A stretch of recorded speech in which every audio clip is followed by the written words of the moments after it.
Gotcha. All right. So what's up, y'all? Splendid Radio on Pharcyde TV. We have OG Norwood from Fishbone in the house, and co-host Jeremy Scippio. You know what I'm saying? Back in effect. We just trying to make the best out of this COVID situation. But man, it's a beautiful thing having you in the house, Norwood. I really appreciate it.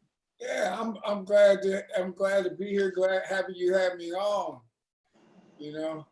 Man, last time I had you on, man, man, it was so much knowledge dropped, man. It was just so much knowledge. Like, not even on the, like, I'm definitely a fan. And for anybody who doesn't know, Norwood's the bass player for group Fishbone category. What genre would you call you guys? Well, because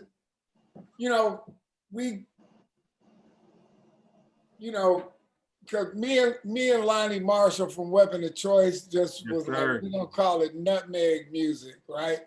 But it's nuts to mega proportions. Okay. You know? Nutmeg music. I like that. But it's and you know what? That actually came out of the Rodney King uprising. Oh wow. And it was because Fishbone started a tour the day they read those verdicts. Yeah. We played San Diego, I think San Diego State, right? Mm-hmm. And we were in a sound check when they read those verdicts. Kendall came into sound check, he was like, "Hey, let them bastards off."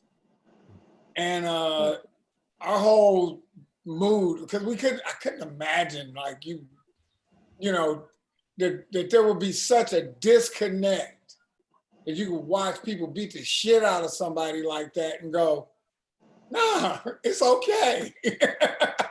Man. So that was like, that was like, okay, a whole thing shifted. But after sound check, I went back to my hotel room and I turned on the TV, CNN is on, and that whole Reginald Denny thing began to unfold right there in front of my eyes. It was live. Yeah, Normandy and West. No, Florence and Normandy. Florence and Normandy. Yep. Well, Lonnie lived exactly 2 blocks away. Mm-hmm. So I called Lonnie Marshall up. I'm like, "Yo, I'm watching this shit on TV, but I can't believe everything I see. Like, what the hell is going on in your hood?" And Lonnie said, "I don't know. Everybody's going nutmeg." And I laughed. I laughed for a half hour. Like I was uncontrollably couldn't stop. And when I could calmly talk, again, I was like, "Look, man, whatever you just said, like, I'm gonna run with it. I'll get back to you when I figure out what we're gonna do with that." Nah, you've been nutmeg since, man. I'm a Fishbone soldier. You know what I'm saying? Yeah, well, we just kind of ran with it, but ultimately because, in LA we came up through punk rock, through mostly like it. But we was playing with everybody, right? But it was like the hipster scene was very different than what they consider hipster now, right? And it was just grimy. It was like Hollywood hipsters was grimy, and so we came up through the punk rock in LA, but we played with every kind of band. And we were playing every kind of music, that we felt like spitting out. So tell me this though. What part of LA did you grow up in? Right there, like my teen years was La Cienega Cadillac. Oh wow. Okay. Like right there. Like that's so because my cousin knew you in junior high school. Mario Green, And he was on Burnside. yeah. Yeah, he was on Burnside. He was on Burnside. Yeah. But he knew that you got like back then. You know what I'm saying? My grandmother lived on Burnside. Oh, okay. Washington, south of Washington. Yep, that he lived off of Washington. Yep. Yeah. Yeah. And in fact, that's the first, on just a few houses away from my grandmother, that was the first place I saw a punk rock show in a garage on that block. On Washington and Burnside? Yeah, got a flyer in high school, got a flyer on campus. Me and my brother, we went to grandma's. You know, it's about time. We just walked over to the garage. What year was that? That was 1982. Okay, wow. Yeah, I mean, it was a hood. It was black as fuck over there. Yeah, no, that's You were in junior high school then? No, I was in high school then, but my junior high years, my grandmother lived there too. Oh, where'd you go to junior high? Mainly, well, actually, I went to Henry Clay for a semester in the 7th grade. Then I went to Pasture in the 7th grade, the second half. And then I got bussed out in the 8th grade, got bussed to the Valley. That's where I met my dudes that would become Fishbone. Oh, wow. Oh, wow. So, you know, it was, and then I came back to high school in my own neighborhood, went to Hamilton. So going to the Valley, you know, had to be culture clash. You from the hood. You're definitely from the hood. Yeah, man. Regardless of what it is, you go out to Hammy, you get a taste of the Norwood. I mean, not the Norwood, but you get a taste of the Valley girls with the little bobs and the whole little everything going on. But then you got to go back home in the evening to the hood. So how did the hood accept you going to school in the Valley? Well, everybody in my hood that I knew went to school in the Valley. All my close friends, those are the friends that I made. We all rode the school bus together, you know, and, you know, all the ones that was about a year younger than me or a grade below me, they became PBGs. What's a PBG? PBGC. Educate me. Playboy Gangsta Crips. Oh, okay. Oh, yeah. Oh. They was all like, you know, some of them were my age, but just a year below. And so there was some older ones, but I didn't really know them dudes like that. Yeah. So tell me this.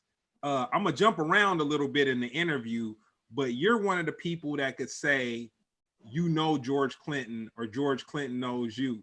Like, how did it feel to become a musician and to really have Uncle George and Barbarella like, yo, what's up, Norwood? Where you at? Or you know? It was, you know what?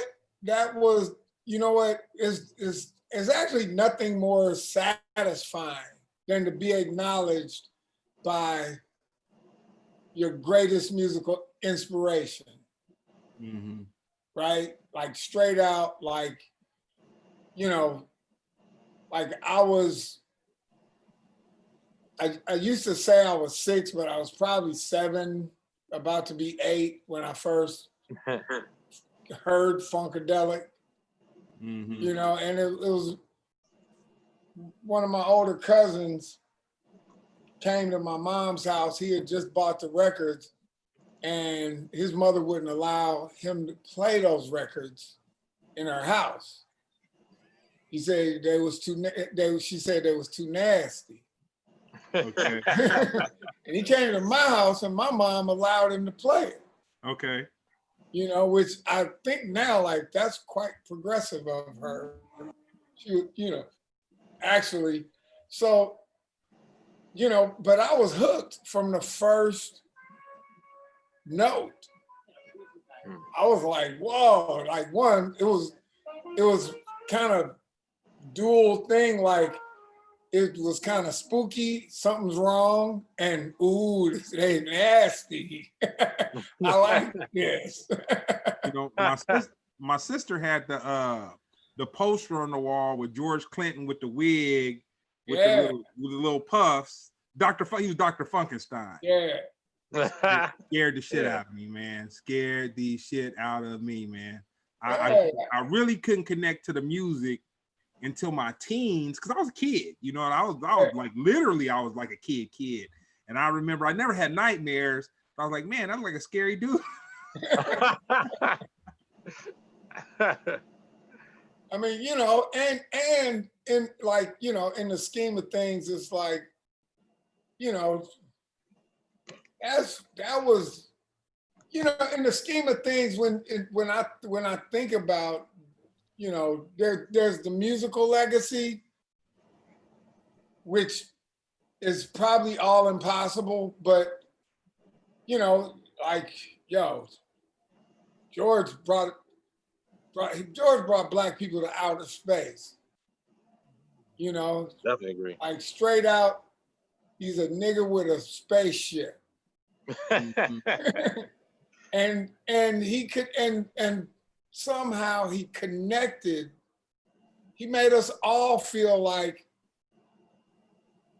we were involved in, because the music was like Earth, Wind, and Fire was kind of uptown, you know, more like a Duke Ellington. Okay. You know, they were sophisticated in a very overt way. Mm-hmm. P-Funk was grimy. It was the streets. It was us. Man, you know? I had I watched a panel at South by Southwest one year, and it was Bootsy and George. And it was mesmerizing, man. George basically said that you know, everybody was kind of getting screwed by the record label, but because they were like the only people doing kind of what P-Funk was doing, they would get these budgets. And so George was like, when everybody else was like, okay, I want a house, okay, I want a car, okay, I want this or that, George was like, nah, man, I just want the spaceship. That's all I want. He's like, man, if I get this, he said, if I get this spaceship, it's gonna be on. It's gonna be on. It's gonna be cracking. He was like, that's gonna be it. And it amazed me to see, like, man, even though he was like definitely at that point in time, there was a lot of acid going on amongst other things or whatever, but he was cognizant to the point of where he was like, I see if I get this this aesthetic, the spaceship, which is in the Smithsonian right now. Yeah. If I get this spaceship, the world is gonna get it. You know what I'm saying? The world's gonna get, and that was amazing to me, man. The point that it was a pre-thought, and it wasn't just the record label saying, okay, you guys are some, you know, some crazy guys making this music and we need to push this spaceship on you. But the fact that he took his own money and he was like, yo, if I get this, it's gonna be that. Yeah, and his vision was definitely not blurry. You know, he kept manifesting reality. So that's forever gonna be his legacy, and he's still forward thinking, and that's the beauty of it. Like, we toured with P-Funk last year. This time, you know, we was opening for P-Funk, you know, and to see George, you know, closing in on 80, you know, with his grandkids and his kids and you know, the children of his band members, you know, Garrett Scheider and Ben Zale on drums. And, you know, it was like one, Funk is family. He's being it to the hilt.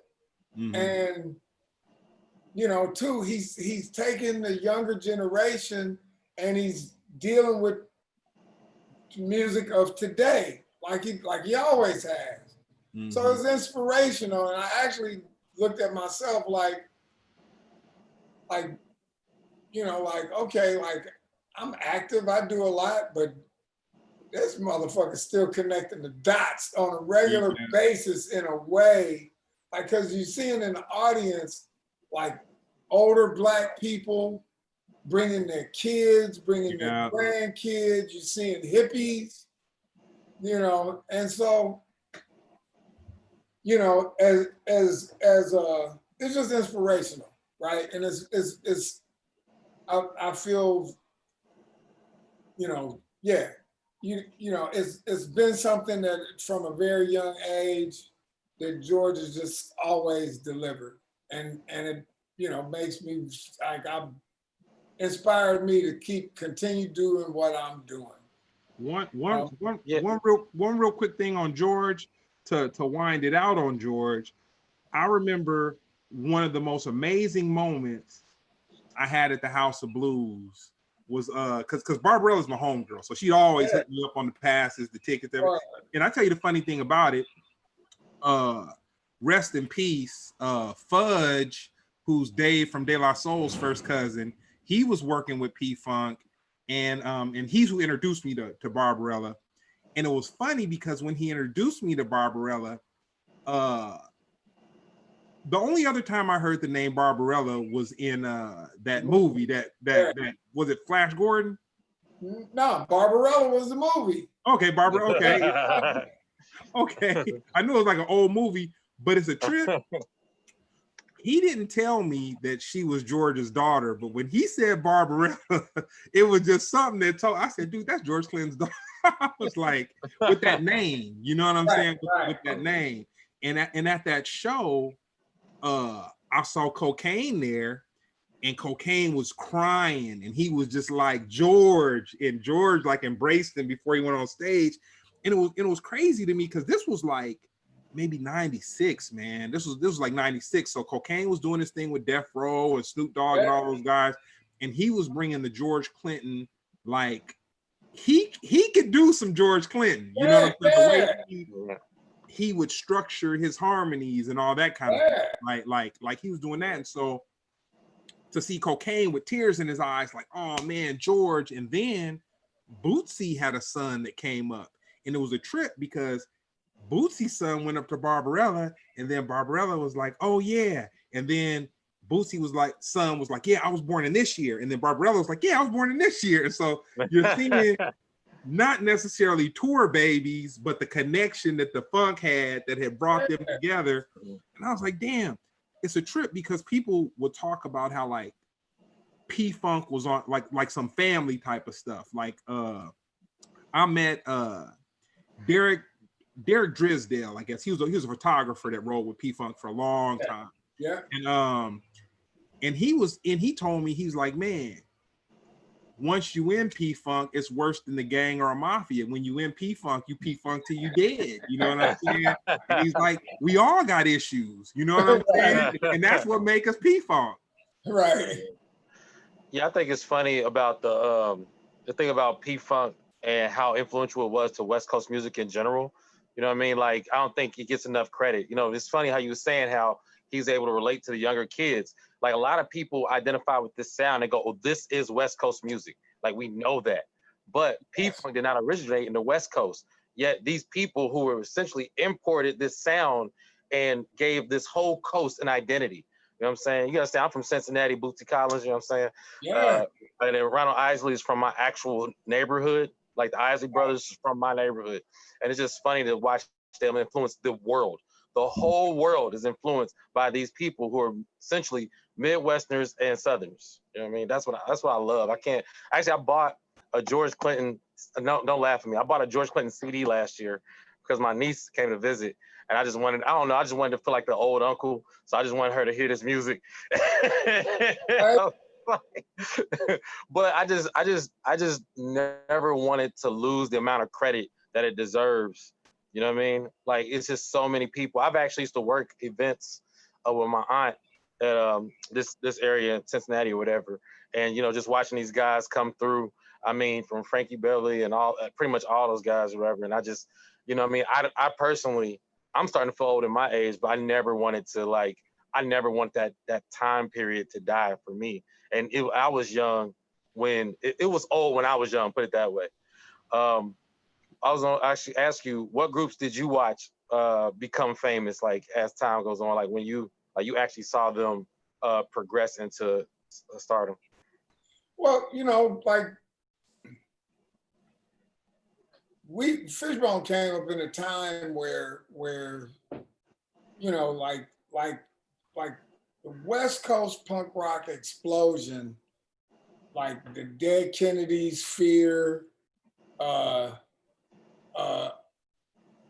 X, Black Flag, and all those bands, that was the generation before us, right? Okay. And you know, we was fired up about going to see those bands. But so when we came on the scene, it was like, you know, we rode hard with Perry Farrell, you know, and saw Jane's Addiction begin, and Red Hot Chili Peppers, Flea and Anthony came to see Fishbone. Like, I remember picking up a LA Weekly magazine and seeing the ad for the very first Chili Peppers show. Wow. And there was some hype behind it because Anthony Kiedis' dad, Blackie Dammit, was a hipster. He was, you know, and it might have been more to it than that, but that's. Oh, no, you will. I read the book. Yeah. I got scar tissue in my room, man. Right. So, you know, like, and what people were saying about them before their first show made me go. I remember Dirty Walt. I think specifically Dirty Walt was like, we got to see what they doing. We got to check them dudes out, right? So eventually, Flea and Anthony showed up at a Fishbone show to check us out, and we clicked up and was friends ever since. Wow. So, and you know, as well, the Untouchables, like, you know, we started our bands about the same year, but they're a little bit older. Yeah, they were. They were San Diego, right? No, they LA. The Untouchables were LA? They LA all day. Wow. That's Venice. Wow. That's Venice, Santa Monica, West Side. Marty Bryant's brother was, you know, Dogtown Skater, right? Okay. So, but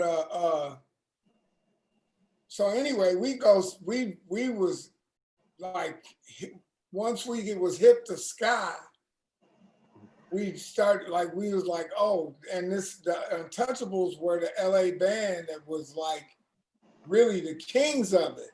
So we was like, we gotta go see them. We went to see them at the Roxy, like they was doing a residency there every Thursday night, I think, and they was sold out all the time. So bottom line is, once we started playing, we weren't playing clubs at that time. Mm-hmm. And then when we started playing clubs, and like we wanted to play with the Untouchables. And once we did, like we kind of wrecked shit, like Long Beach. It was in Long Beach at the City College, and like we used to do this thing where we come to Santa Monica when the Grunion would run, and we go pick up a bunch of Grunion, and then we put them in the freezer and then or refrigerator, and then at the whatever Fishbone show that we had, we throw Grunion at the audience. What? I never experienced that. I'm a Fishbone fan to the heart. I seen y'all at Fenders, but I never experienced. I'm kind of glad that I never experienced this cold dead Grunion tossed on me. Right. So we would so we played with the Untouchables, and there was a Grunion run before that. So we just did what we do. We started throwing Grunion at the audience, and this was like the first time they started throwing the Grunion back. We started stomping on them. Yeah, squash and grunion. And what we didn't think through is like fish oil is now everywhere on the stage. So now the stage is just slippery as shit. And the Untouchables, like, we got off stage and our people wiped up the stage, but no, that wasn't good enough. So the Untouchables got on stage and the stage was super slippery. And so they was like, that's the last time y'all open for us. But we became friends. We clicked up. It was cool. Like, and more shows happened. It took a while. Man, I'll say this. You guys are, okay, first of all, I want to say I might have seen you guys at the Olympic. And that was my first, it was like a big ska to do. And as a matter of fact, there was another group that played with you guys, and I can't remember the name right now, but they were a black ska band. Not the Scatolite. They were something Cadillac. Wait a minute. And they're a black group. They had a couple white people. It was primarily, I know the lead was black, but the funny thing about this story is that was my very first concert. And so my curfew was midnight. That's what I was told. But you guys didn't go on until 2 a.m. Right. And my homeboy had took me, and I kept bugging him, like, dude, we got to get back. I'm like, dude, my curfew is midnight. And I just remember being in the back. I walked to the bathroom. Damn. I'm like, man, it's midnight and it's still like 3 more groups. You know what I'm saying? 3 more groups to go. And I stayed and I got home at 4 o'clock in the morning. But let me tell you the cold part about it. My parents were going on a cruise that morning. I only had to hear it for an hour and they bounced for a week. And I stayed, and my sister took care of me, so she wasn't enforcing nothing. You know what I'm saying? That wasn't gonna happen. And by the time they got back, everything had blew over, and I was like, okay.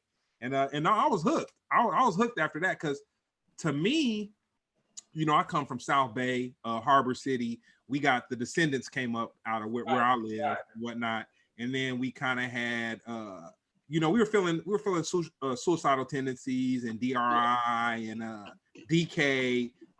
Fenders was right across the bridge, and so that's kind of where we went to go and see our you know, our punk rock or just whatever. Yes.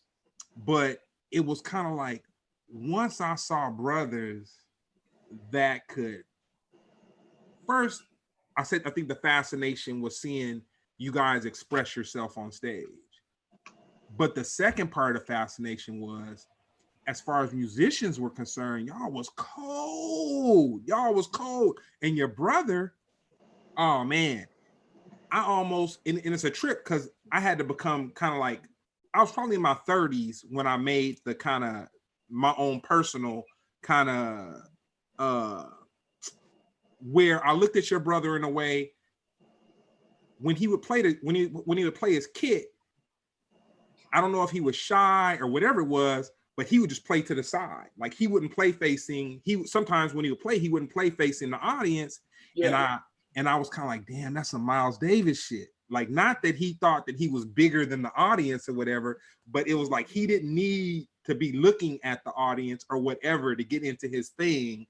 But when he was in his thing, it was like he was just tapped into the frequency, like something else. And you know what? That's real. But let me tell you how that came about. Right? Because it's a couple reasons why, but ultimately it was a show in at Rutgers University in New Jersey, and you know, we was on a come up, on a serious come up, and was hot on the east, in the Northeast, and it was in a gym. It was a gigantic show, and the audiences were changing, and they were being more intense with their moshing. And we're starting to see things that we hadn't necessarily seen before. And like the intensity of the entire audience was extra. And this Rutgers University audience, they were doing this thing where I'm sure people were cupping were holding their hands together and launching each other into the air in the middle of the audience. And it was happening all over the place, and they looked like flying fish. So me and Fish was cracking up at this shit. We had never seen it like that before. And I was in tears at that, right? And then in the middle of the show, at some point, this prosthetic leg with all these signatures on it came flying up onto the stage. And I'm like, Rutgers, I kind of knew Rutgers had a deep medical thing going on there. And I'm like, oh man, these medical students, they're crazy. They signed a prosthetic leg and threw it on the stage. I was thinking they wrote messages to us, right? Mm-hmm. And then a couple songs later, and we was in the middle of Lying Ass Bitch. I remember that shit. Like, this dude gets launched from the audience, clear over the barricade and onto the stage. and he gets up and he starts going towards the prosthetic leg. The motherfucker had one leg. Our tour manager didn't see that he had one leg and ran and tackled him. Now I'm really in tears. Me and Fish is back there crying.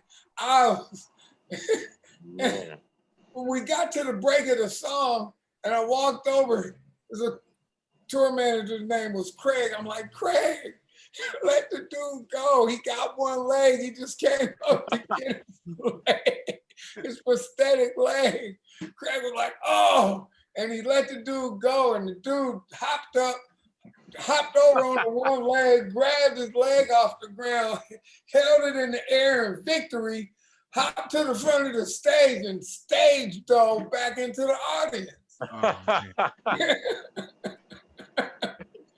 Oh, wow. So anyway, that dude, his name was Arthur. He was a cancer patient, a young cancer patient. Oh, wow. That motherfucker, we made sure he had he was on stage anytime we came in the vicinity. Yeah. And he would, as his cancer progressed, he would break the fuck out the hospital to come to Fishbone shows. Pale, not feeling good. He'd break out. We just made sure he had his space until he passed. Right? So anyway, but at that show, after that show, that was the last show Fish did. He was straight up facing the audience. He was like, I can't be distracted like that. Oh. and he was like, because he's directly behind Angelo, and Angelo's ass was out constantly. Yeah. He was like, I'm tired of looking at the crack of Angelo's ass. Can't be laughing at the audience. Man. And speaking of Angelo, I was at Fender's the night that Angelo climbed up on the beam and it broke. Oh, it broke. It broke. He climbed up on that beam. He was holding on to it. And the beam broke. So tell me this: what was your first instrument? It was bass. It was actually guitar. Right. Okay. I asked for a guitar age 6 for Christmas. Mom's got it for me. But I just played bass lines on it more than anything. I was not conceptualizing, fleshing out chords. And did you ever see yourself playing in a group with your brother? He asked for a snare drum that same year. Mm-hmm. I was 6, he was 4. And in our minds, we were a band. We immediately started writing songs. Wow. Right? At age 8, I asked for a weight set for Christmas. Got it. Christmas Day, my cousin Bud came over. Same cousin that brought over I think it was either Bud or Tim brought over the Funkadelic records. And anyway, Bud came over Christmas Day, looked at the weights, looked at me, said, boy, you ain't gonna lift them weights. And he made me a deal. I'll trade you, give me that weight set, I'll give you my bass, I'll throw in my amp and my speaker, which was a 400 watt PV amp, Mark IV amp with a 215 enclosure. I'm 8 years old, right? And he's like, I'm gonna throw in my rock record collection because he was only gonna listen to jazz from then on. Okay. So I got all of that. 8 years old, and the record collection was amazing because you know a lot of the music I had heard because Bud and Tim, my cousins, they babysit us. Okay. Anyway, right? Gaming you up. Yeah. So now this became the record collection that me and my brother actually just fed our heads with, and it had the first Funkadelic album in it. It had America Eats Us Young in it. It had the first Graham Central Station album. It had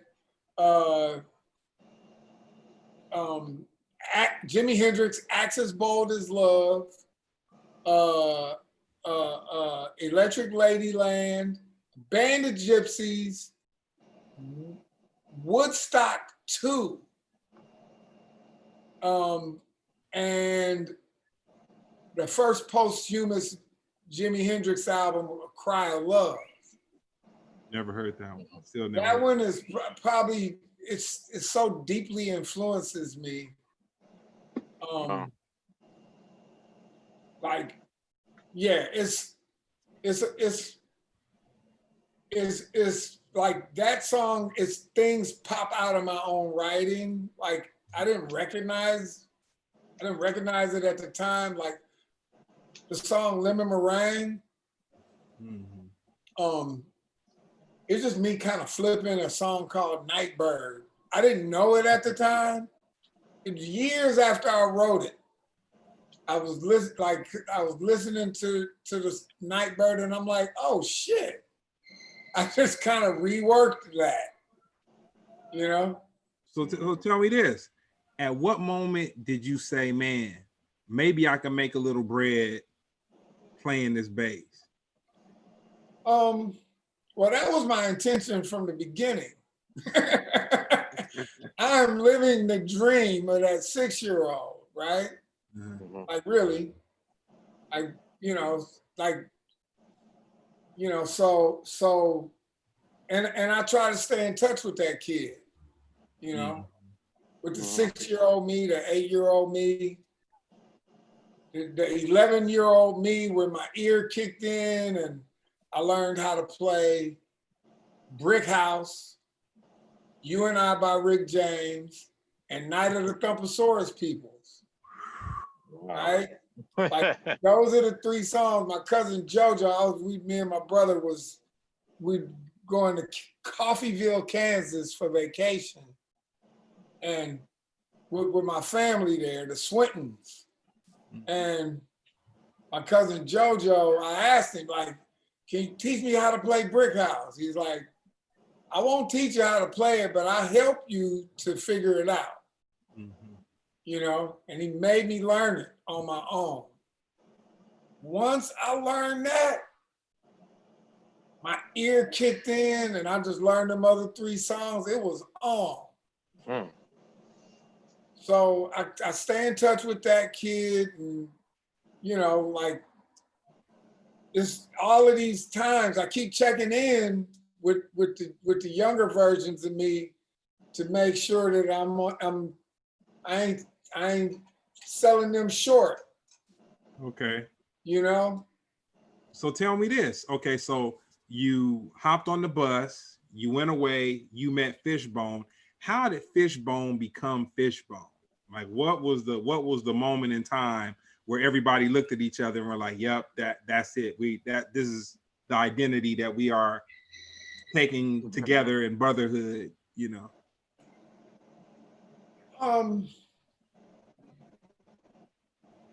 Okay, so ultimately it's like this, like when I met Kendall and Chris, we talked about being a band for a year before we actually fully got down. You know, Kendall didn't have a guitar. He was, wow. You know, but hold on one sec. We gotta rewind this. So Kendall, as dope as he is on that guitar, you gotta be like 14 or 15 years old. So at 14 or 15 years old, he 13 when we met. Okay, 13. So at 13, he did not have a guitar. Okay. Wow. No, but Chris had a piano at his house, right? Okay. So Kendall would go over to Chris's house to play piano. Kendall got a Casio tone for Christmas. And so Kendall would play the Casio tone when we would jam. You know, and my brother had a snare drum. We used to beat on the back of guitars. You know, had an acoustic guitar and somebody brought an acoustic guitar. It wasn't mine. I had a friend in my apartment building, lived across the pool. Just the homies would come over and we'd all jam with Chris, Kendall, you know, and eventually, you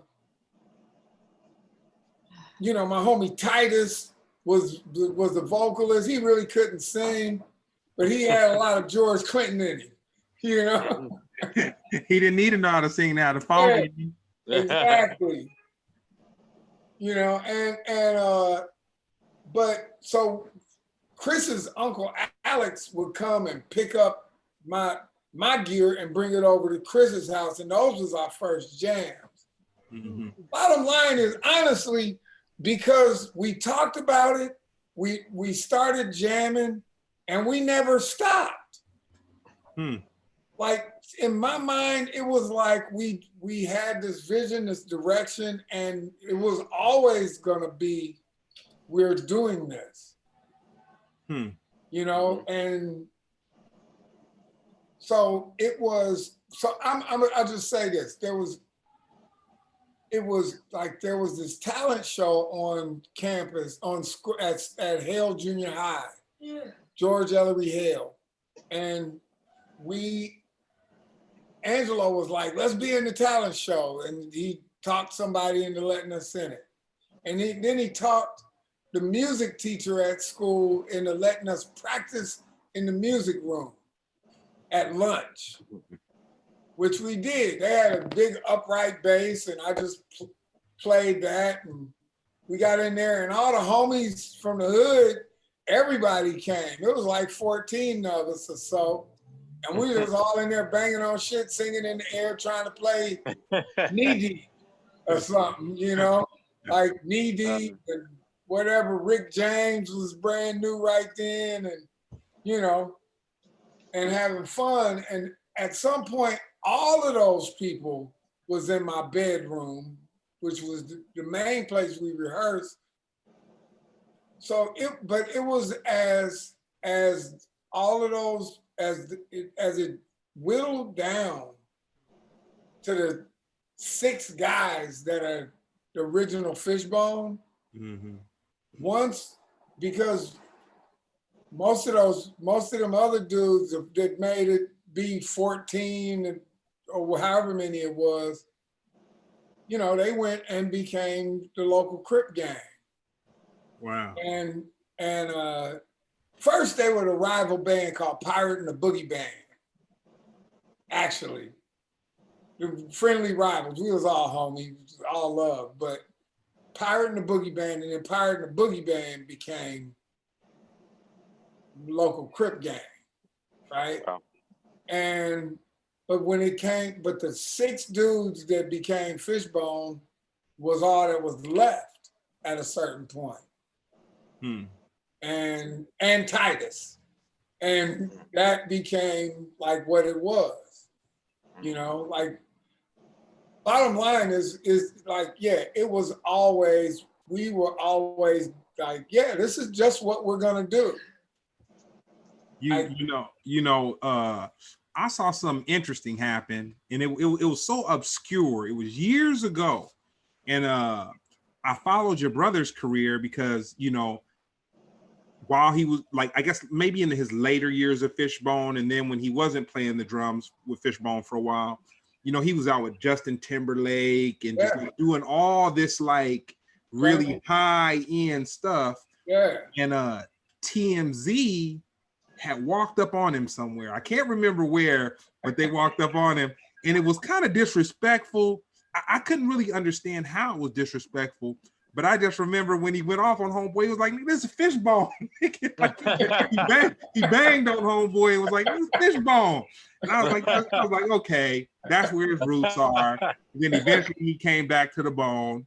But that was tight to me though, man. That was tight that he kept his humble beginnings with him. And when that West Side had to come up out of him, he went straight to Fishbone. Right.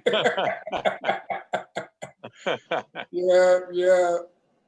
So tell me this: how was your relationship with the record labels, though? You know what? That was a. You know what? At first, like, you know, it was like we were happy. We were just happy to be there. But, you know, like at a certain point, you know, like the band, like we were artistically growing, and we began to feel like stifled. Mm-hmm. Now, I'm gonna tell you this, in hindsight, I'm like, we actually were free as can be. It was, you know, because what I learned is if a record label, they could come and make suggestions. That don't mean you got to do it. You might want to, like David Kahn, the dude that signed us. Intelligent producer. Yeah. Like David had this thing where, you know, somebody would come and they'd make a suggestion, and he's like, oh, good, I'll try that. He just keep doing what he did. And when they came back, he's like, I tried your idea. How do you like it? Oh, great. I'm getting game. Okay. Yeah. It was like, and you know, like and he would tell us that, but we'd always feel like a little like kind of stifled. But and actually, because David had a lot to do with crafting what people ultimately heard, you know, but at a certain point, like it did get intense, and that was around. It got very intense, and that was around the really like the Sunless Saturday video. Mm-hmm. Oh, that video was incredible, man. Yeah, which you know, we wanted to work with Spike Lee. Wow. You know? Wow. That would have been incredible. Well, what we did, it ended up being that. Okay. When we get there, it was madness because the record label did not want us to connect with Spike Lee. They thought it was be too black. Like it was, they were afraid of us to connect with Spike Lee. That sounds about right. And you know, we pushed and like, no, we want to do this. And when Spike Lee sent us a treatment, there was like, and it still plays out in the video. Spike Lee just put children playing on bricks in a dilapidated brownstone, you know, in Brooklyn. Mm-hmm. And the president of Sony Music at the time said, well, there better be white kids in there. And I'm like, Spike Lee didn't say what color the kids are. He just said kids. And what if the kids represent Fishbone? Right. And a white person in this band, it could be young, supposed to represent a young Fishbone. I thought that was the most insane, like, what the fuck?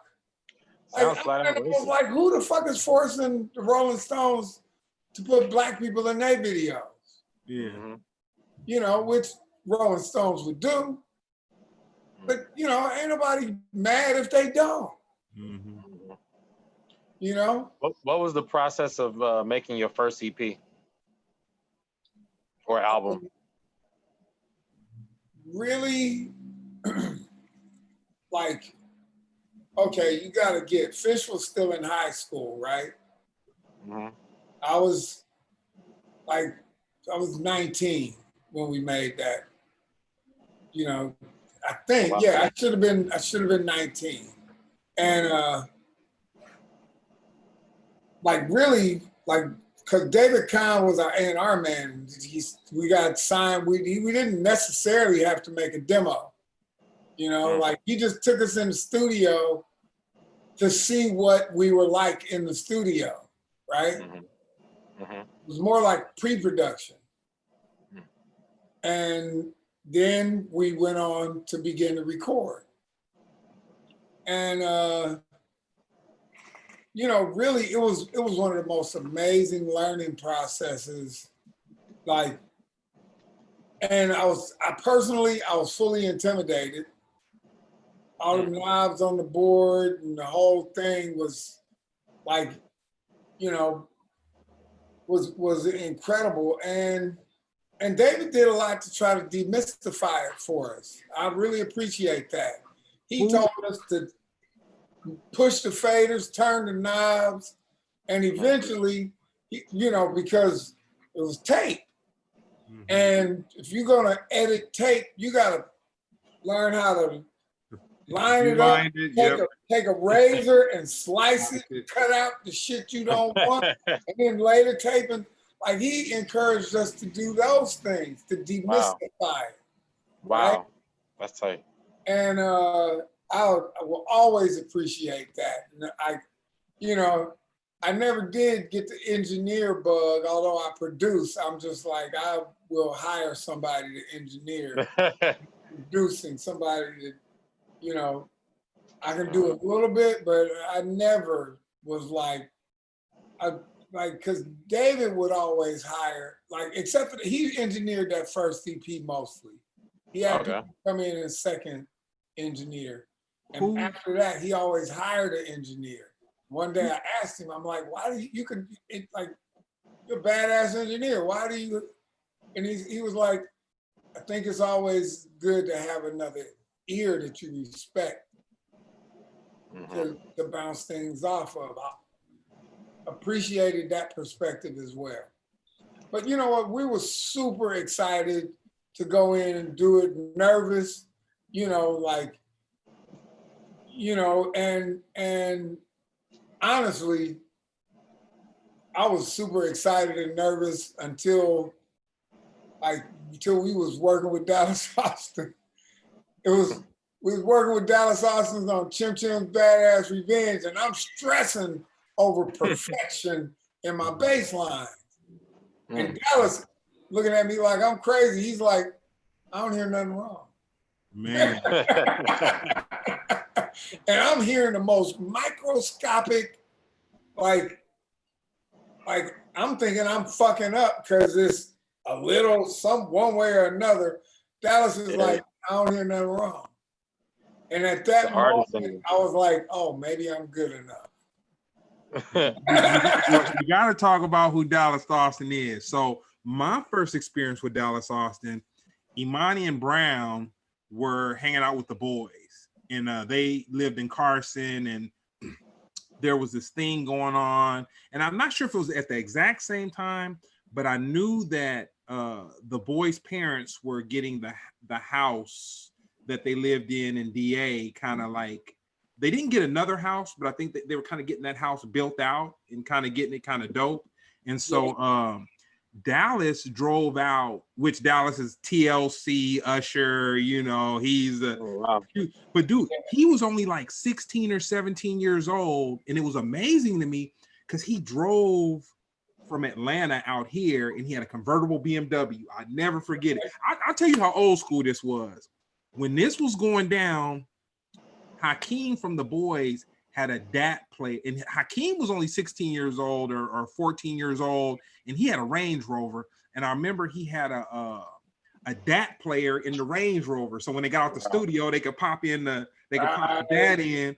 And I remember seeing Dallas, and I'm like, dang. And Imani and Brown were like, nah, man, Dallas is the producer, blah blah blah blah blah blah.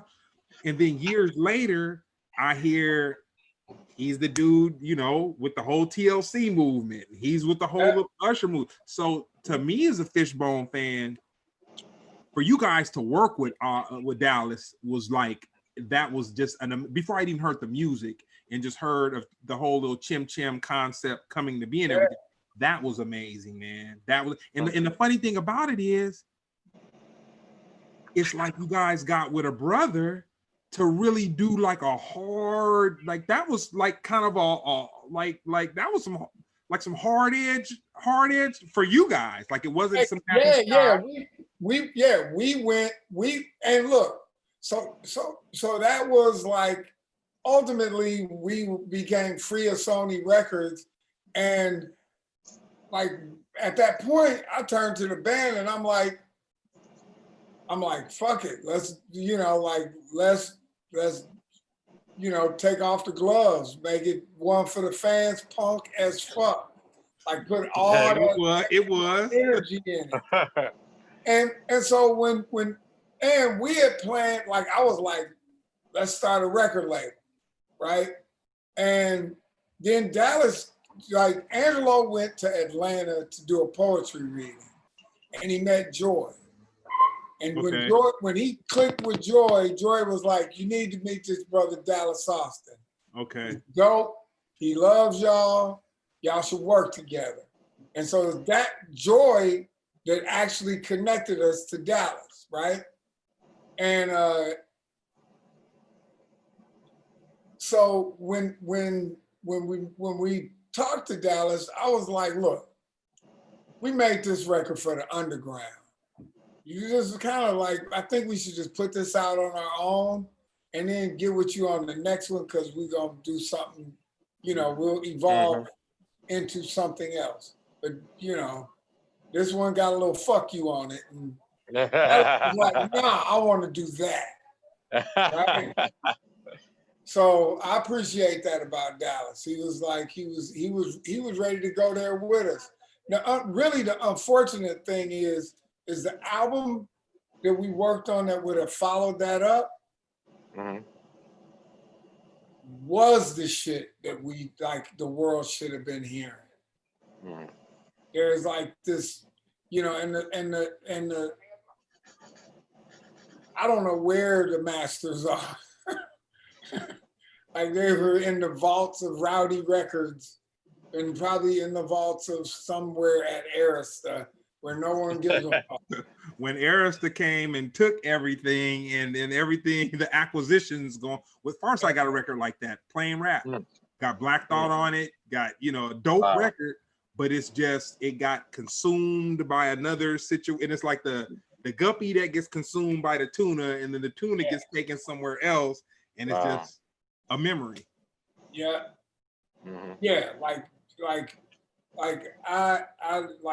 Dallas, when we started working, it was going to be called The Nutcase Scenario, was the working title. And like, Dallas, he brought us in, there was a focus to the whole thing. Everything was, to me, was just right. So, but yeah, it was awesome working with Dallas and going to Atlanta and actually making that music, like doing Chim Chims in Atlanta, and like actually kicking it with Joy and her buddies and meeting Young Goody Mob, you know, Wow. and running up in you know, just running to the strip clubs all over Atlanta, and, you know, like hanging out at dark, you know, TLC bailing through, and you know, illegal. Malik and Jamal. Yeah. Like, they was wild, they was young, they was wild, but Jamal was wild as hell. I love running with Jamal. Like, you know, He was a kid. he was a kid. And I love running with him. He was wild too. I was like, Yeah. you know. So how'd you guys get signed in the first place? What, at Columbia? Yeah. The first, we were, you know what? We had been doing the record label, like record labels were beginning to come and court us, but none would sign us. Like, we really thought we were about to be an Island Records band, but it didn't happen. And there was a couple other labels that, you know, came, take you to dinner, you know, a couple times, you know, you eating good, feeling good, smiling, shaking hands, and nothing, right? And we played this spot, the Lhasa Club. And the Lhasa Club was like this art gallery. The acoustics were horrendous. It was off Santa Monica Boulevard on Stewart, I think. The Dragonfly was across the street. Okay. Anyway, bottom line is David Kahn came to see us there. And he got it. He was like, oh shit. And it, basically he heard how Steady Fish played, you know, and he was like, okay. And he thought something was possible, and he followed all the way through with it, you know. And he actually, I think the first thing he did was put Fish on a Romeo Void track, you know. So tell me this, who would you say your favorite bass player is?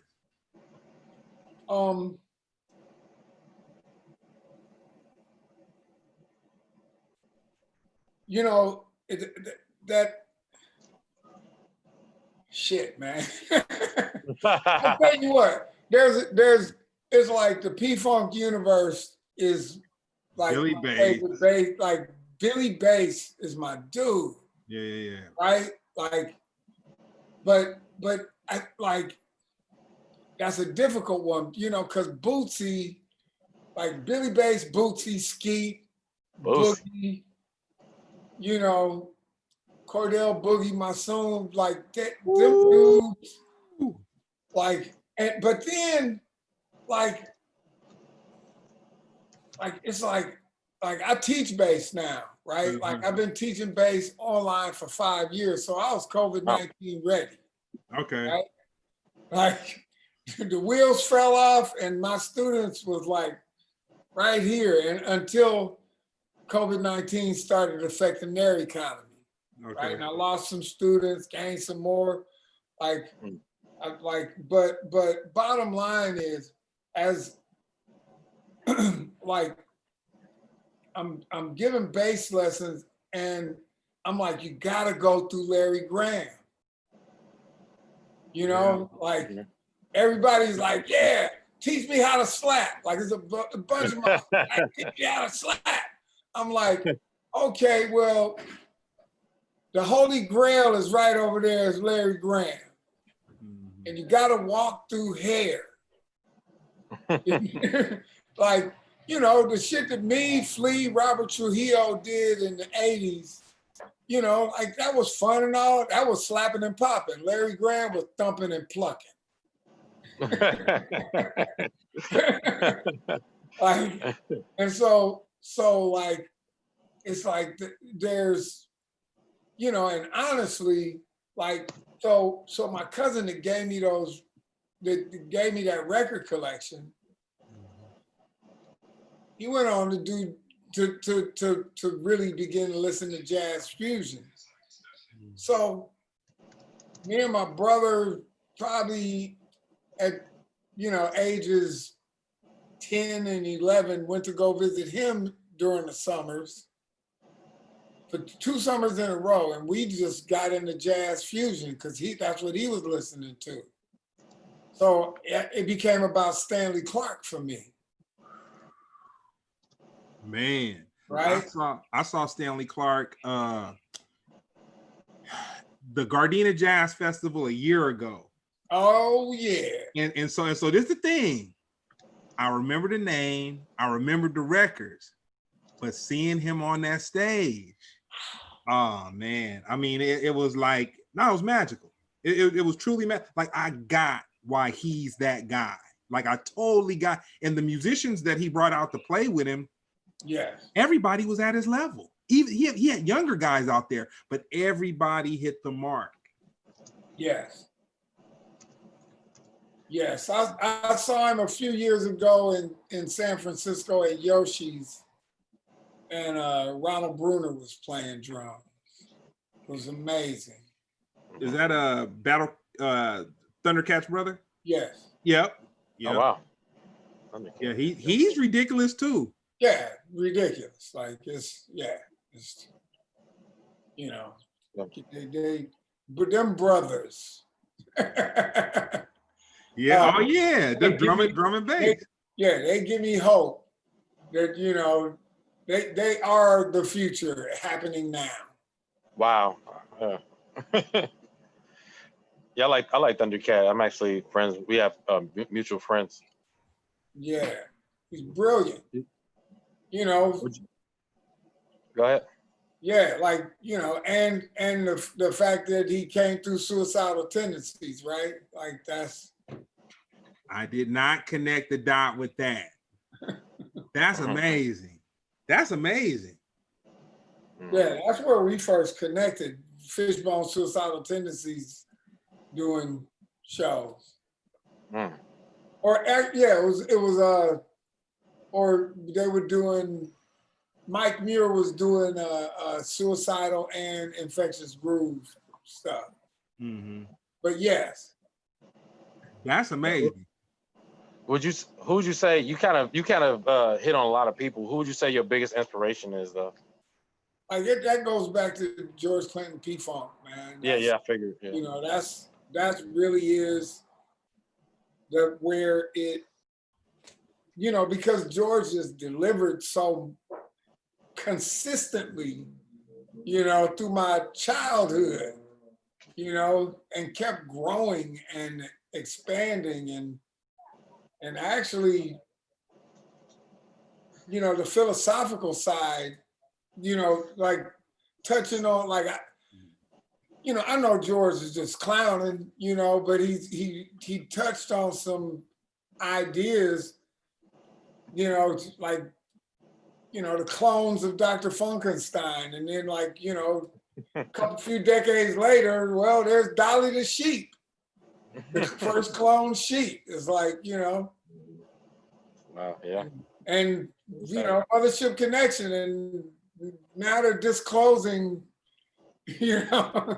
there's it's just they're disclosing that yes, spaceships, UFOs exist, and they may not be giving us the full story, but they're giving us enough to let us know, yeah, we spent all this time, So tell me this. Okay, so to me, I always tell people, and I kind of like if I introduce somebody to Fishbone, I'll start them at Truth and Soul.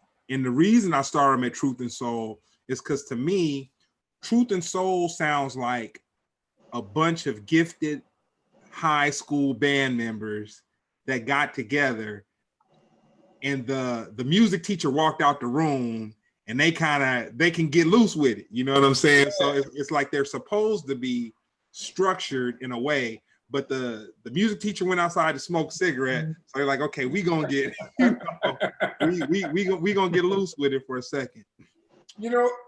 Truth and Soul represents actually that was us actually showing our whole hand at that point.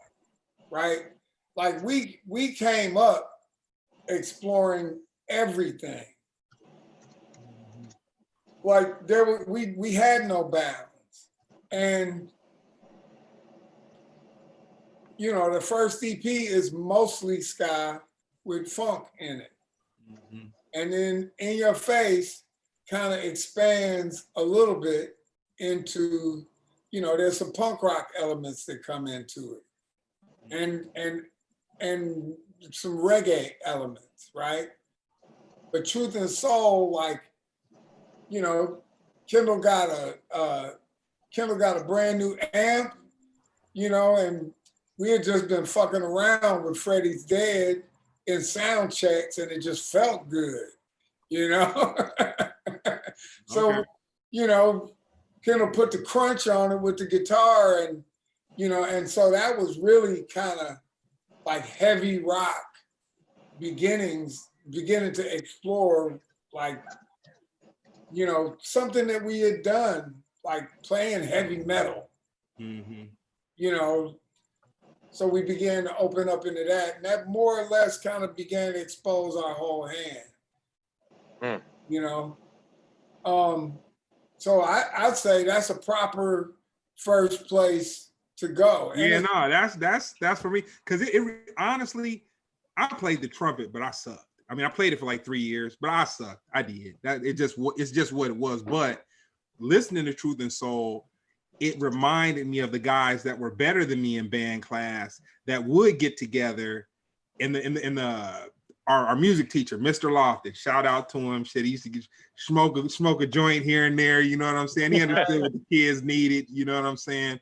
To be who they were. But what he would do is the guys that were really talented, he would give them time to the room without him there, and like okay, I know you guys are going to take this further than I can take you. You're going to have to do what I teach you, because you're going to have to do the little school, the little performances and all that. But I'm still going to give you this space to let you guys, like, I feel that you're tight enough that I can walk away from this and let you guys get loose with it. But tell me this, at what point was your unique plucking and slapping style? Where was that born? Like, at what moment did you say, okay, I'm gonna do this thing and this is gonna be my thing? I mean, honestly, that was like the minute that I got a grasp of it, like it was on. It was like, you know, and for me, it all just was just, it's like this. Bootsy was, I think, for bass, you know, he's the fullness of freedom of expression, right? And I'm taking my cues from Bootsy. You know, I'm taking from the whole P-Funk universe, Larry Graham and Stanley Clarke, right? And Geddy Lee from Rush, right? So, but Bootsy's, the level of freedom that Bootsy expressed, I'm like, why can't I do anything? You know, like, so, you know, so I was like, I'm applying whatever I can imagine, you know, because my superheroes just did it that way, you know. Yeah. You know. So, that's amazing. That is amazing. So tell me this: if you had to think back right now, and it's a trip, because traveling with the Pharcyde, you know, we go places, and then De La Soul just left, and that's kind of how we got cool with De La. It was like we knew them casually back in the day, but then we go to Japan, they're a week ahead of us, and we're kind of following behind and doing that kind of thing. And like, I can honestly say, when you travel different places, different people, and then for me being the manager, I talked to a lot of the club owners and the promoters and all that kind of stuff. So in Europe, everybody's like, matter of fact, our road manager in France, oh man, he loves you to death, man. Black dude, he got the little things right here. Gangster. Yeah. We had gangster. Oh man, he loved you to death, man. He loved you to death. He OG, man. Yeah, man. We had the best of times with gangster. Straight out. Yeah, man. He rode on the police for us one time, man. We were riding, and we you know, we all smoke, but we didn't have any smoke, and we had just left. I want to say we were driving, so I think we had maybe left Amsterdam on a ferry, and somehow we ended up in we were in France, but we weren't in Paris or something. And they rolled up next to him, and see, we were in a Sprinter van, so I couldn't understand that we were being racially profiled, but he knew exactly what it was. But see, gangster, his English is really not, you know what I'm saying? He speaks French, you know what I'm saying? And so he can kind of make his way through English. And so the police drove up beside him and told him to, you know, pull over, and nobody had any smoke. We were like, actually, we were waiting to get where we were going to get some. So they had pulled us all off the van, and it was going through stuff, and he kind of rolled up, he kind of raised up on I was like, gangsters OG, man. I'm like, man, that's what we need to be rolling with. You know what I'm saying? But you know, hey, you know what? Because you know, the French, you know, the French used to say, you know, why African American? Like, I'm born in France, I am French. Right. Black French people was like, nah, I'm French. And they felt entitled the same way that white French people felt entitled. Mm-hmm. You know? And so, you know, and and actually maybe the police force ain't as rugged as yeah. He banged on him though. He banged back, and I was kind of like, okay. Yeah. Like, you know, they you know, yeah, like you grow up in Southern California, you know what the clamp down of police authority it means. Yeah. Especially in the late 80s. I'll say this, after Rodney King, it really kind of loosened up a little bit. You know what I'm saying? It wasn't just that straight up overt. And I could say this as a Black man from age, let's say 15 on up to, and I'm 49. So like age 15 on up to about Rodney King, I can remember the fear instilled in me when all they had to do, they wouldn't have to be behind you. They could just be like on the side of you or something. And even if you weren't doing anything wrong, the fear, you know, just the fear of knowing, man, they gonna put me through it, man. I'm gonna have to go through it. You know what I'm saying? The saddest part is that it's like, you know, me too, right? That's something that is so familiar to my movements through LA, is like, you know, like, and we're institutionalized, you know, and don't even know it, right? I can't even connect to, like, it's because it's normalized, you know? So I was, you know, Bob Forrest from Thelonious Monster, right? We was doing a podcast, and he started talking about how the first time he and I was in his car, he's driving, and the police pull us over, and my reaction, you know, we both probably had been drinking, but Bob had been drinking, and now he was driving. And I was scared as shit. He He said, you were like, oh man, this is serious. I was like, and the police came up, I had my hands on the dashboard. I wasn't fucking around. I'm like, yo, you know, he's like, he had never seen somebody react like I reacted. You know, like, and he bullshitted his way through the whole thing and we drove off. Oh, wow. Because he was like, I know how to talk to these guys. Get me killed. So tell me, what's your biggest venue? Oh, I'm sorry. No, go ahead. What's the biggest venue you played? Or biggest show, just in general? Man, it's, you know, some of them festivals got gigantic, and like honestly,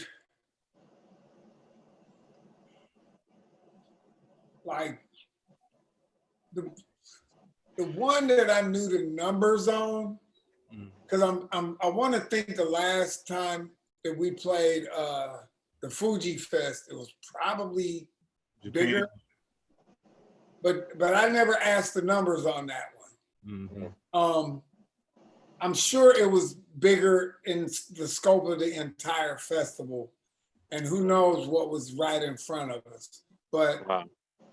But what I do remember is like playing, I want to think it was like Pink Pop or Park Pop in Holland. And Bugle pop, something pop. that's it. Well, there's two of the pop. Okay. We played them both, Pink Pop and Park Pop, and it was like Elvis Costello was headlining and he was playing acoustic. Man. And Wow. Fishbone played, and our set was at like 11 in the morning, 11:30, right? And I know that the total amount of people there was like 65,000 people. It's a lot. When Elvis Costello played. Mm-hmm. And when we played at 11 in the morning, there was like 45,000 people at 11 a.m. And people were pouring in. And I thought like, oh shit, like that was like that was massive to me.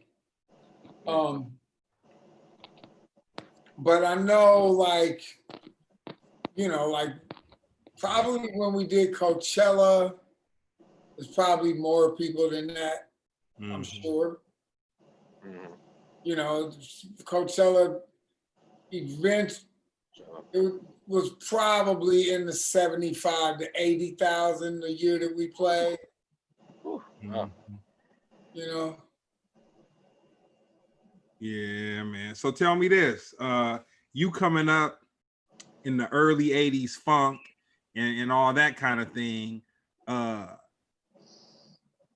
Prince and the time, how do you feel that LA kind of shaped Prince in the time as we saw him, not necessarily from a musical standpoint, but I'll say more or less like a fashion standpoint. And the reason I say this is funny. The show we did last week, Jeremy and I, we had a comedian guest. Jeremy's a comedian. We had another comedian guest and he didn't show up. And so something hit me and I was thinking about you being on the show today. And so I used a picture of Flips of Hollywood for yesterday's show.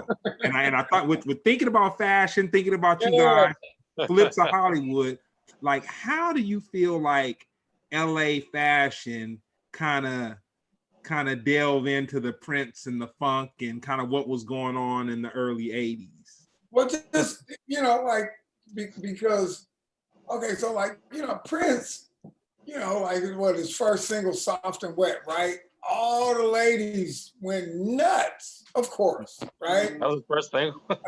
Like yeah, every girl that you might have wanted to talk to was in love with Prince, right? And you know, he got a couple more albums after that, and then came motherfucking Dirty Mind. excuse me, and Dirty Mind, like I bought that album because it was that had Prince doing some. He put an edge on it, you know, and what he wore on the cover, right? The trench coat, the buttons. Rude Boy. Yeah. Like, you know, and then that same year, I don't remember the exact timeline, but then the Times album comes out. The First Time album. And, you know, like when I remember hearing it on K-Day, the DJ saying like, yeah, and the Time, if you didn't know, the Time, all the clothes that they're wearing on this cover of this album, that thrift store bought. And that sent the whole hood to Melrose. Wow. Right? So, and it really was, it really kind of kicked off an amazing and magical time. Aardvarks? Yeah, Aardvarks, Flip, like Posers. And you know, the whole hood got way more exploratory.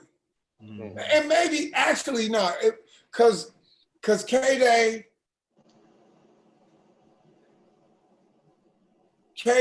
was starting to play new wave anyway, I think. Right? Like, because it was danceable. Right? Like, of course, Rapture ended up on Black radio, but really the things, you know, like, because everybody got into Gary Newman's Cars. Yeah. Right? Cars, and actually you'd hear Rock Lobster. You know? B-52s. Yeah. Like, so all of that happened at the same time. And, you know, the like, just the fact that Black girls would have an Adam Ant poster on their wall, you know, was like, yeah, you know, like LA was actually, people were expansive, not giving a fuck, dancing to everything. Hip hop was happening, you know. It was all growing, you know. There was, you know, Uncle Jam's Army began to crack. Well, first the Playpen, and so like the Egyptian Lover, Rodney O and Joe Cooley, you know, and eventually Bobby Jimmy and the Critters. Like all of that scene, which kind of peaked out with JJ Fad, right? Yeah. and then Ice-T, right, was doing Radiotron. Yeah. Radiotron. So tell me this. Last time we did an interview and we talked, you had told me how Leor Cohen, kind of how he had a hand in the LA nightlife and the club scene, which kind of went hand in hand with the music and what brought him to the levels that he came to be in as far as the music industry was concerned. Was he a club promoter or what was? Yeah. He had the mix club at the Stardust Ballroom, which was on Sunset. I think it's a Home Depot there now. Okay. Or the last time I was in that area, it was a Home Depot, Sunset and Western. Okay. Right? Just live there. And yeah, so Leor was a big hip hop supporter, hip hop fan, and he put Fishbone with Run DMC, their first show in Hollywood. They had played Compton, I believe, before that at Roller Ring. But their first show in Hollywood, Fishbone opened for Run DMC. Oh, wow. You know? And Fishbone opened for Ice-T at the Mix Club. And Fishbone opened for Houdini at the Mix Club. Like Lior connected us with hip hop, you know? And then eventually he started doing larger promotions. So he did Grandmaster Flash and the Furious Five at the Hollywood Palladium. And Fishbone was on that show. Wow. You know, there was, he did the Beastie Boys there. I mean, we did the License to Ill tour too anyway, right? Wow. So, but yeah, so Lior was instrumental in like actually connecting us with hip hop.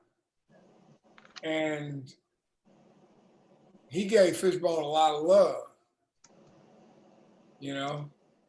Is he still running iTunes now? No, he on YouTube. Yeah, YouTube. That was it. YouTube. Yeah.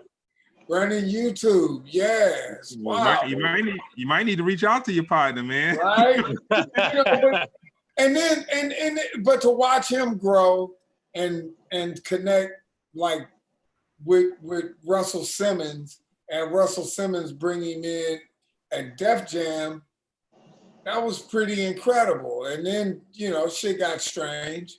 But, you know, when I seen him, he was still the Lior that I knew. He was a little more gangster because he was encountering gangster all the time.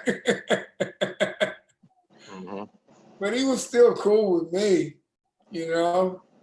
And I still like really appreciate all that he did.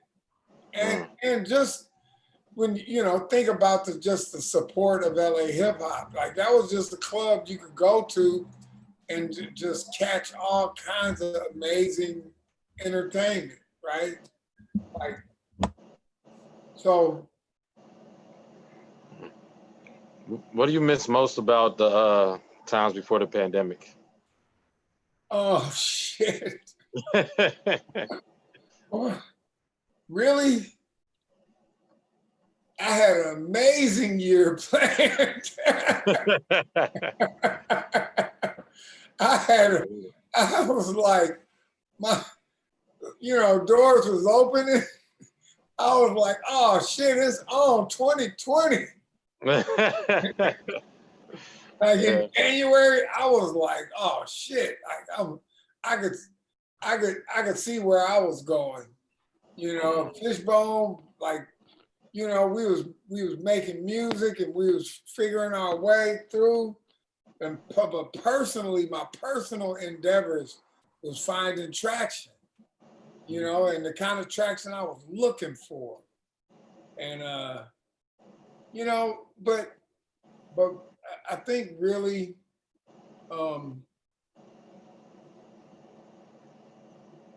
you know, before the pandemic, the world went batshit crazy anyway with the election of Trump. So, How much more crazy? How much more crazy?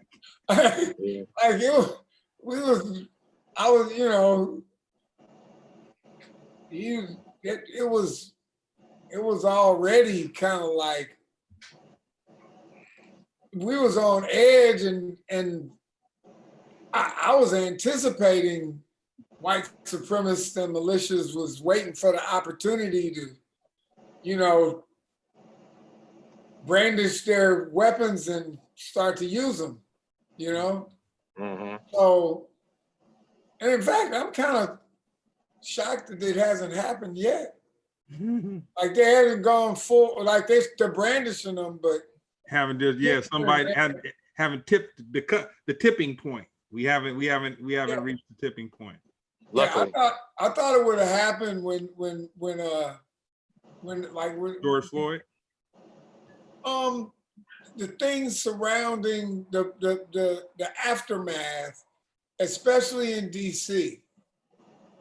Like when those protesters stormed the White House fence, and the next morning Trump said, how about we have a MAGA meeting at the White House tomorrow? I was like, oh shit, he's like, let's get him up. And MAGA didn't show up. I was shocked. I thought it was on. He called MAGA to come to be protected at the White House. Yeah, and he hid in the bunker. Yeah, he hid. He was hiding.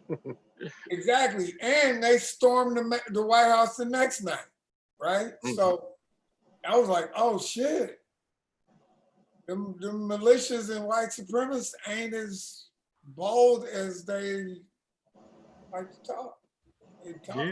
Yeah. It's not that it can't happen. Maybe they're waiting for another moment. I don't know. Where were you when the Rona jumped off? Or I'll say the lockdown. I won't say the Rona. I'll say the lockdown.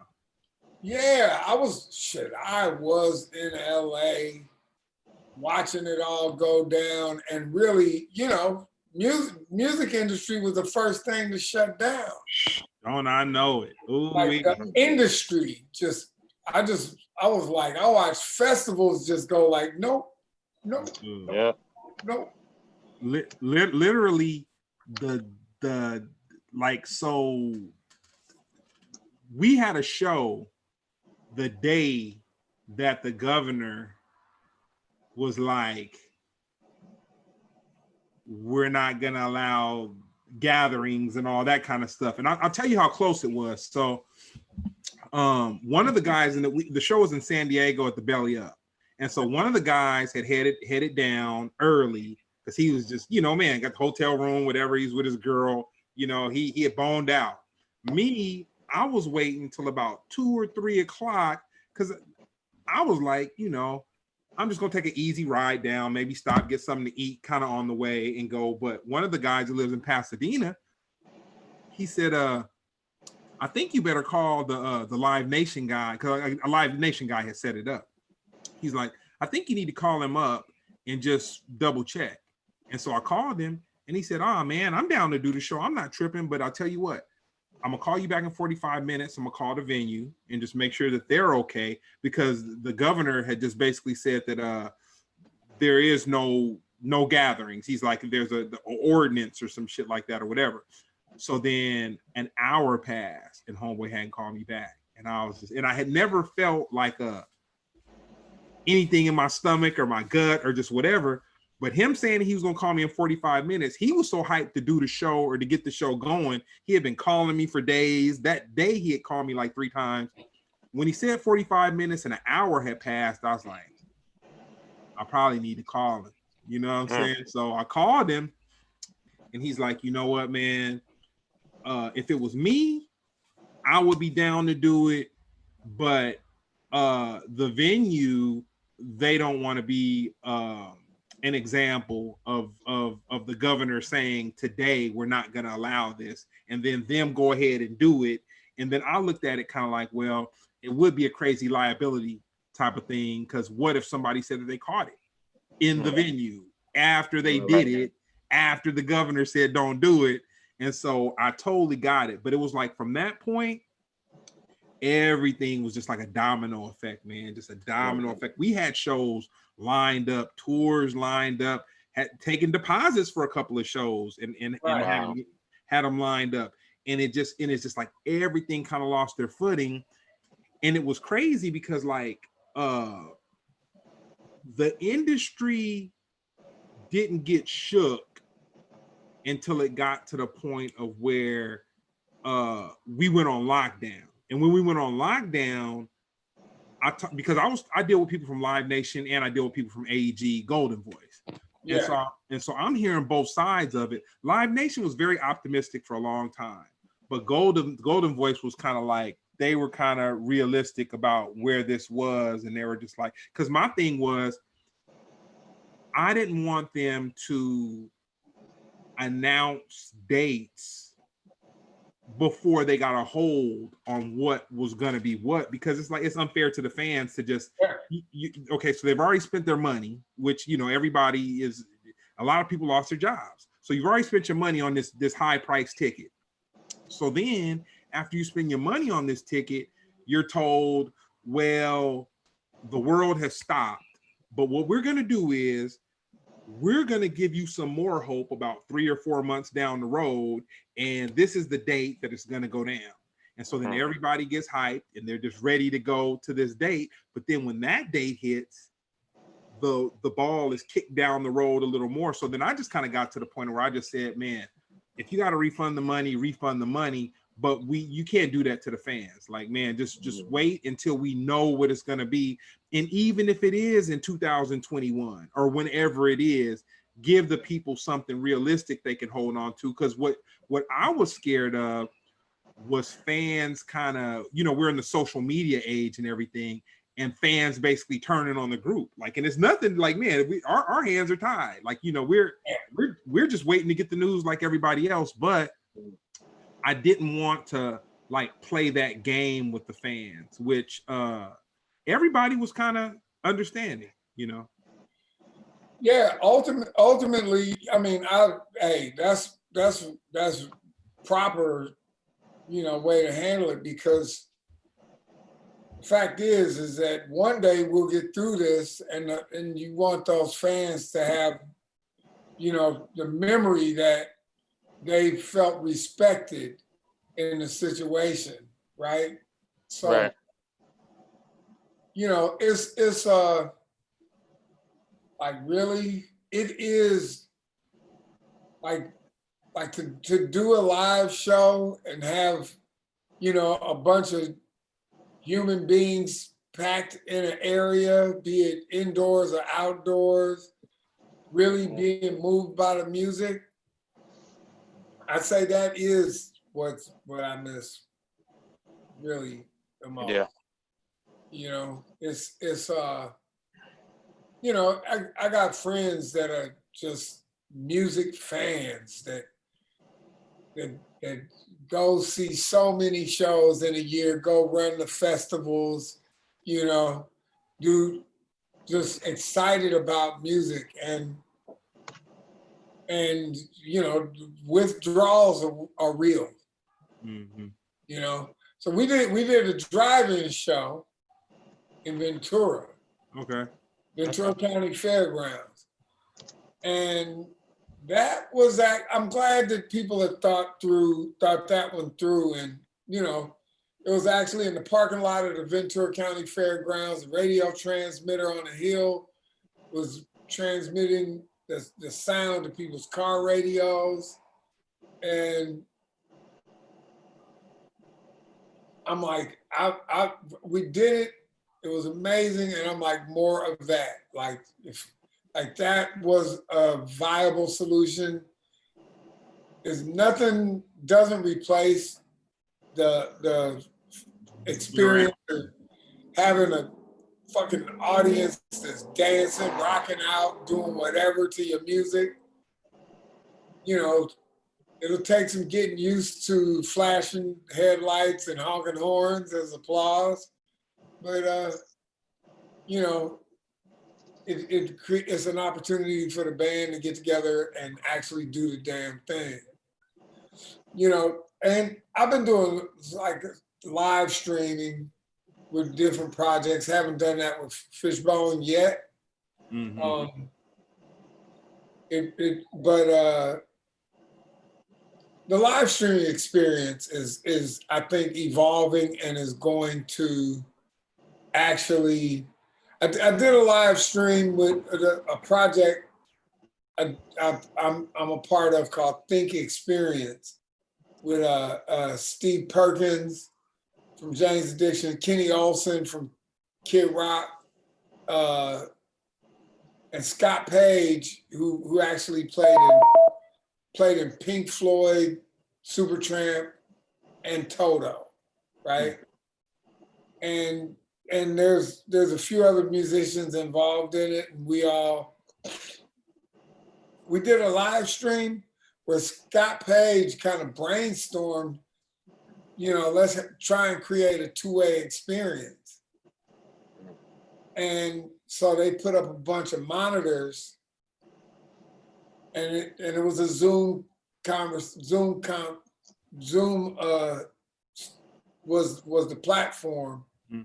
So the audience was on all these different screens. If it was 40 or 60 screens, I don't know exactly, but there was an audience on screen watching us. We play like 3 or 4 songs, stop, talk to the audience. They talk back to us. It felt like the experience, kind of, sort of. Well, no, man. I want to thank you for tapping in, man. We went over, man. But hey, man, this was. I still feel like we didn't hit a whole lot. So in the next 8 to 9 months, I'm probably gonna hit you up and hit me up, bro. I'm down. These are good round tables. 3-person round table. Yes, sir. So tell me this. You want to give anybody the information where they could check you out, social media, your bass lessons, and 1 second. Okay, I had to breathe again. But okay, so Woody Wood Straw on Instagram. And John Norwood Fisher on Facebook. And I think I'm Woody Wood Straw on Twitter as well. And actually, if you're looking for bass lessons, just email me at norwoodlessons@gmail.com. Otherwise, Fishbone Soldier on Twitter, Fishbone Soldier on Facebook, and I believe Fishbone Soldier on Instagram too. That's right. And so for you, Jeremy, anything you want to shout out? Anything you got going on? You can find me on jeremyscippio.com, most of my information. I just got a write-up recently for Voyage magazine, whatever, Voyage LA. They did an article on me, just telling about, pretty much asking, some questions on my point of view or whatever. I kind of wanted to give a more realistic look at just business in general, to kind of help people going forward, because I know as independent artists or whatever, we don't know all that we're jumping into. So you can check that out. I think voyagela.com, and you can put my name in. Other than that, Instagram, Jeremy Comedy. You already know. And I'll be following up a little bit more on you, Fish. I like everything you was talking about, and I got a lot more to learn from you. So thank you. Actually, and I'm actually cannot neglect, because I am in the CBD business. Oh, okay. And so that's Woodrow Labs Hollywood on Instagram. And that's like, I don't smoke weed, I don't drink, I don't get high. Don't eat pork. Don't eat pork. I don't drink soda. But them damn CBDs are is very it helps a lot of things. I got some things very personal to me, that where we are seeing amazing progress. I got a great conversation for you off air. I got a great conversation for you off air on that one, because I've been, because a lot of it is snake oil, some of it isn't, whatever, trying to figure it out. But man, thank you, Jeremy. Thank you, Norwood. This has been the extra episode of Splendid Radio on Pharcyde TV. We're gonna tap back in with you, Norwood. Thank you guys for tuning in. Peace. Thank you.